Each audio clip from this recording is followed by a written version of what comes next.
നമസ്കാരം. ആകാശഗംഗയുടെ എല്ലാ പ്രിയ പ്രേക്ഷകർക്കും സ്വാഗതം.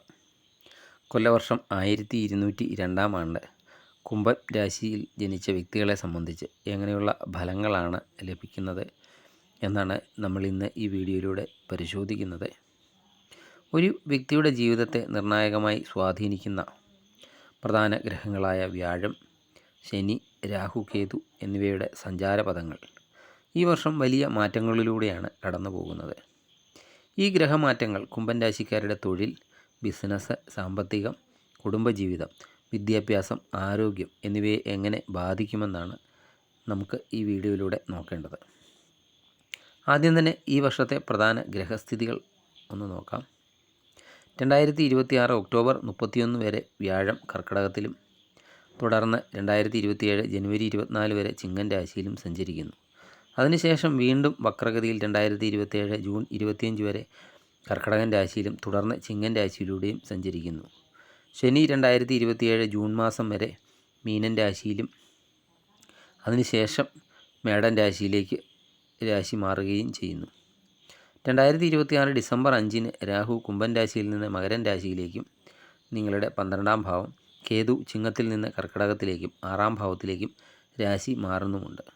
ഈ ഒരു സങ്കീർണമായ ഗ്രഹസ്ഥിതി കുംഭൻ രാശിക്കാർക്ക് നൽകുന്ന പൊതുവായ അനുഭവങ്ങളും ജീവിതത്തിലെ ഓരോ മേഖലകളിലും എങ്ങനെയൊക്കെ ഇത് ബാധിക്കും എന്ന് നമുക്ക് വിശദമായി നോക്കാം. ആദ്യം തന്നെ കുംഭൻ രാശിക്കാരുടെ തൊഴിൽ മേഖലയെ ചിന്തിക്കുകയാണെങ്കിൽ ഈ കൊല്ലവർഷം സമ്മിശ്രമായ ഫലങ്ങളാണ് കാത്തിരിക്കുന്നത്. വർഷത്തിൻ്റെ തുടക്കത്തിൽ ശനി 2ാം ഭാവത്തിൽ തുടരുന്നതിനാലും രാഹു 12ാം ഭാവത്തിലേക്കൊക്കെ മാറുന്നതിനാലും ജോലിസ്ഥലത്തെ കഠിനാധ്വാനമൊക്കെ കൂടുതൽ ആവശ്യമായി വരുന്നതാണ്. നിങ്ങളുടെ കഴിവിനൊക്കെ അനുസരിച്ചുള്ള അംഗീകാരമൊക്കെ ലഭിക്കാൻ അല്പം കാലതാമസമൊക്കെ നേരിട്ടേക്കാം.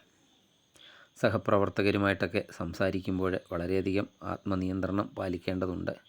എന്നാൽ ഒക്ടോബർ ഒടുവിൽ വ്യാഴം ചിങ്ങൻ രാശിയിലേക്ക് നിങ്ങളുടെ 7ാം ഭാവത്തിലേക്ക് പ്രവേശിക്കുന്നതോടെ കാര്യങ്ങൾ അനുകൂലമായ മാറ്റങ്ങൾ കണ്ടു തുടങ്ങും. ഒക്ടോബർ 31 മുതൽ 2027 ജനുവരി 24 വരെയുള്ള ഈ കാലയളവ് ഉദ്യോഗാർത്ഥികൾക്ക് പുതിയ ജോലിയൊക്കെ ലഭിക്കുന്നതിനും നിലവിൽ ജോലിയൊക്കെ ചെയ്യുന്നവർക്ക് സ്ഥാനക്കയറ്റത്തിനുമൊക്കെ അനുകൂലമാണ്. 2027 ജൂണിന് ശേഷം ശനി മേടൻ രാശിയിലേക്ക് മാറുന്നതോടെ നിങ്ങളുടെ ആത്മവിശ്വാസമൊക്കെ വർദ്ധിക്കുകയും തൊഴിൽ രംഗത്തെ തടസ്സങ്ങളൊക്കെ പൂർണ്ണമായി മാറുകയും ചെയ്യുന്നതാണ്. വിദേശത്തൊക്കെ ജോലി ആഗ്രഹിക്കുന്നവർക്ക് വർഷത്തിൻ്റെ മധ്യത്തോടെ അനുകൂലമായ മറുപടികളൊക്കെ ലഭിക്കാൻ സാധ്യതയും ഉണ്ട്. ഇനി ബിസിനസ് ചെയ്യുന്നവരുടെ കാര്യം നോക്കാം. ബിസിനസ് ചെയ്യുന്ന കുംഭൻ രാശിക്കാർക്ക് 1202 ആണ്ടിൻ്റെ ആദ്യ പകുതിയിൽ പുതിയ നിക്ഷേപങ്ങളൊക്കെ നടത്തുമ്പോൾ അല്പം ശ്രദ്ധ പുലർത്തേണ്ടതുണ്ട്. പങ്കാളിത്ത ബിസിനസ്സിലൊക്കെ ഏർപ്പെട്ടിരിക്കുന്നവർ പങ്കാളിയുമായി സുതാര്യമായ ഇടപാടുകളൊക്കെ നടത്തേണ്ടതാണ്. എന്നാൽ വ്യാഴത്തിൻ്റെ ചിങ്ങൻ രാശിയിലെ സഞ്ചാരകാലം 2026 ഒക്ടോബർ 39 മുതൽ 2027 ജനുവരി 24 വരെ ഈ സമയത്ത് ബിസിനസ്സൊക്കെ വിപുലീകരിക്കാൻ ആഗ്രഹിക്കുന്നവർക്ക് നല്ലൊരു അവസരമാണ്. പുതിയ കരാറുകളിലൊക്കെ ഒപ്പുവെക്കാനും വിപണിയിൽ നിങ്ങളുടെ സ്വാധീനമൊക്കെ വർദ്ധിപ്പിക്കാനും ഈ സമയം സഹായിക്കും. 2027 ജൂണിന് ശേഷം ശനി 3ാം ഭാവത്തിലേക്ക് മാറുന്നതോടെ ബിസിനസ്സിൽ എന്തെങ്കിലും പ്രതിസന്ധികളൊക്കെ ഉണ്ടെങ്കിൽ അതൊക്കെ മാറുകയും ലാഭമൊക്കെ വർദ്ധിക്കുകയും ചെയ്യുന്നതാണ്.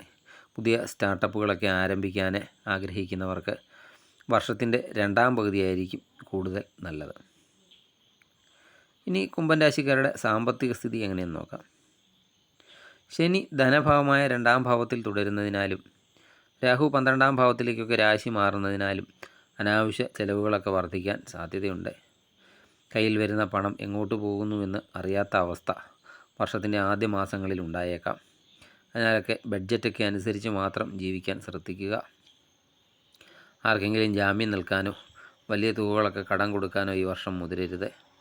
എന്നാൽ വ്യാഴത്തിൻ്റെ ശുഭദൃഷ്ടി പതിക്കുന്ന സമയങ്ങളിൽ അപ്രതീക്ഷിത ധനലാഭത്തിന് യോഗമുണ്ട്. മുൻപേ എവിടെയെങ്കിലും കുടുങ്ങിക്കിടന്ന പണമൊക്കെ തിരികെ ലഭിക്കാം.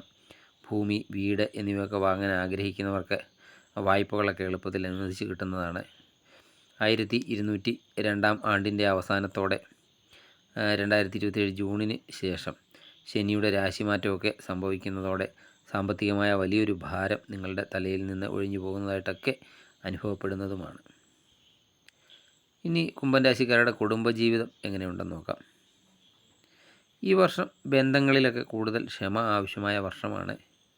ശനിയുടെ 2ാം ഭാവത്തിലെ സ്ഥിതിയും രാഹുവിൻ്റെയൊക്കെ മാറ്റവും കാരണം കുടുംബാംഗങ്ങൾക്കിടയിൽ ചെറിയ രീതിയിലുള്ള ആശയവിനിമയ തടസ്സങ്ങളോ തെറ്റിദ്ധാരണകളോ ഒക്കെ ഉണ്ടായേക്കാം. അനാവശ്യമായ തർക്കങ്ങളിൽ നിന്നൊക്കെ വിട്ടു നിൽക്കുക എന്നതാണ് പ്രധാനം. 2026 ഒക്ടോബർ മുതൽ വ്യാഴം 7ാം ഭാവത്തിലേക്കൊക്കെ വരുന്നത് ദാമ്പത്യ ജീവിതത്തിൽ വലിയ സന്തോഷമൊക്കെ കൊണ്ടുവരുന്നതാണ്.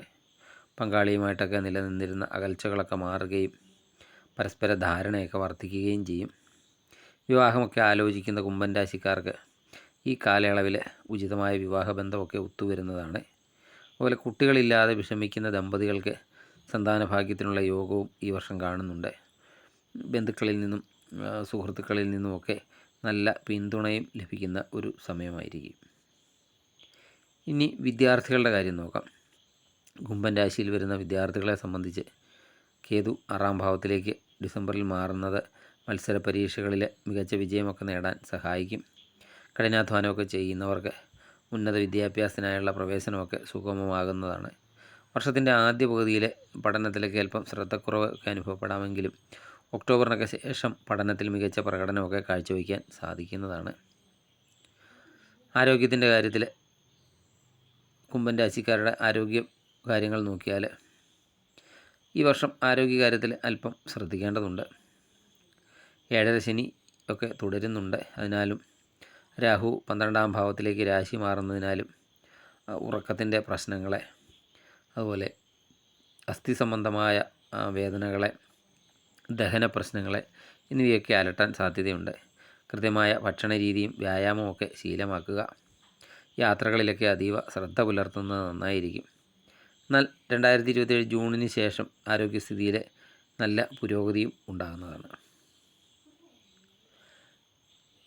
ഇനി ഈ വർഷത്തെ ഗ്രഹങ്ങളുടെ എന്തെങ്കിലും ദോഷമൊക്കെ ഉണ്ടെങ്കിൽ അതിൻ്റെ കാഠിന്യം കുറയ്ക്കുന്നതിനും ജീവിതത്തിൽ ഐശ്വര്യമൊക്കെ കൊണ്ടുവരുന്നതിനുമായി കുംഭൻ രാശിക്കാർ ചെയ്യേണ്ട പ്രധാന പരിഹാരങ്ങൾ എന്തൊക്കെയാണെന്ന് നോക്കാം. ശനിയാഴ്ചകളിൽ ശാസ്താക്ഷേത്ര ദർശനമൊക്കെ നടത്തി നീരാഞ്ജനം സമർപ്പിക്കുക. അതുപോലെ എള്ളുതിരി കത്തിക്കുന്നതും നല്ലതാണ്. ഹനുമാൻ ചാലിസ ശനിയാഴ്ചകളിൽ ജപിക്കുന്നത് ശനിദോഷം അകറ്റാൻ സഹായിക്കും. വ്യാഴത്തിൻ്റെ അനുഗ്രഹത്തിനായിട്ട് വ്യാഴാഴ്ചകളിൽ മഹാവിഷ്ണു ക്ഷേത്രത്തിലോ ശ്രീകൃഷ്ണ ക്ഷേത്രത്തിലോ ഒക്കെ ദർശനം നടത്തി പ്രാർത്ഥിക്കുക, കഴിയുന്ന വഴിപാടുകളൊക്കെ ചെയ്യുക.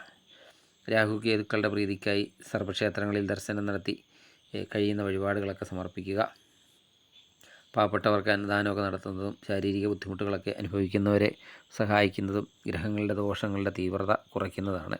ഈ പരിഹാരങ്ങളൊക്കെ ഭക്തിയോടെ ശ്രദ്ധയോടെയൊക്കെ ചെയ്യുന്നത് വഴി 1202 ആണ്ടിലെ പ്രതിസന്ധികളെയൊക്കെ മറികടന്ന് വലിയ വിജയങ്ങളൊക്കെ സ്വന്തമാക്കാൻ കുംഭൻ രാശിക്കാർക്ക് സാധിക്കും. കുംഭൻ രാശിക്കാരായ എല്ലാവർക്കും ഈ വർഷം എല്ലാവിധ ഐശ്വര്യങ്ങളും വിജയങ്ങളും നിറഞ്ഞതാകട്ടെ എന്ന് പ്രാർത്ഥിക്കുന്നു. ഈ വീഡിയോ നിങ്ങൾക്ക് ഉപകാരപ്രദമായെങ്കിൽ ദയവായി ലൈക്ക് ചെയ്യുക, നിങ്ങളുടെ സുഹൃത്തുക്കളിലേക്ക് ഷെയർ ചെയ്യുക. സബ്സ്ക്രൈബ് ചെയ്യാതെ വീഡിയോ കാണുന്നവരാണെങ്കിൽ ദയവായി സബ്സ്ക്രൈബ് ചെയ്ത് കാണുക. മറ്റൊരു വീഡിയോയുമായി വീണ്ടും കാണാം. നന്ദി, നമസ്കാരം.